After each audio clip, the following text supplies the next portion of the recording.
প্রধানমন্ত্রী সংসদে উত্থাপন করেছেন সেটি সংসদে এই ধন্যবাদ প্রস্তাব হিসেবে সংসদে উত্থাপিত হলো।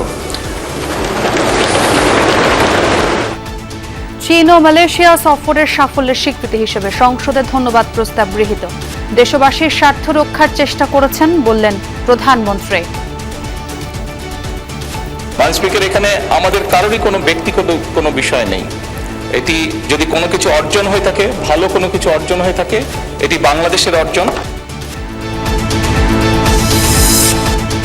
রোহিঙ্গা সমস্যা নিরসন ও তিস্তা প্রকল্পের সহযোগী হতে আগ্রহী চীন, ব্রিফিংয়ে জানালেন পররাষ্ট্রমন্ত্রী। এই সফরে বাংলাদেশের জন্য স্ট্র্যাটেজিক অপরচুনিটি তৈরি হয়েছে মত বিশ্লেষকদের। We select and choose these leaders on the basis of the potential influence and impact they are having on world affairs. এবারের যে সফর, এটাকে আমি বলছি সম্পর্কের পুনরুদ্ধার, এবং সেই পুনরুদ্ধারের মধ্যে দিয়ে কূটনৈতিক এবং রাজনৈতিক সরকারের জন্য সাফল্য অর্জিত হয়েছে। নিয়ম রক্ষার ম্যাচে সকালে জর্ডানে মুখোমুখি হচ্ছে আর্জেন্টিনা। শুরুর একাদশে থাকছেন না মেসি, নকআউটে জাপানকে নিয়ে সতর্ক ব্রাজিল।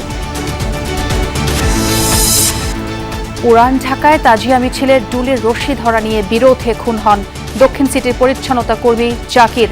ছুরি চাপাতি সহ 4 জনকে গ্রেফতার করেছে পুলিশ।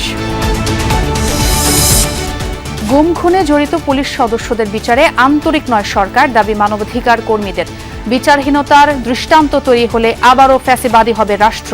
আজ 12 বছর পর আমি বিচার পেয়েও আমার পরিবার এই রাষ্ট্রের কাছে কেন নিরাপত্তা নেই? রাজনৈতিক দল যখন নিপীড়নের শিকার হয়, যখন তারা ক্ষমতায় বসেন, ওই সময়কার কোনো অপরাধ নিয়ে তারা সোচ্চার হতে চান না। কিশোরগঞ্জের পাগলা মসজিদে এবার মিলেছে প্রায় 16 কোটি টাকা। 13 ঘন্টা ধরে চলে গণনা। রীতি ভেঙে 6 মাস পর খোলা হলো দান বাক্স। এছাড়াও রাতের বাংলাদেশে থাকছে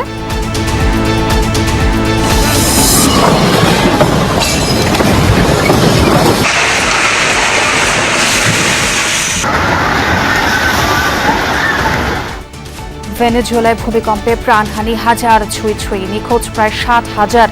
নতুন আতঙ্ক, লুটপাট আর অরাজকতা।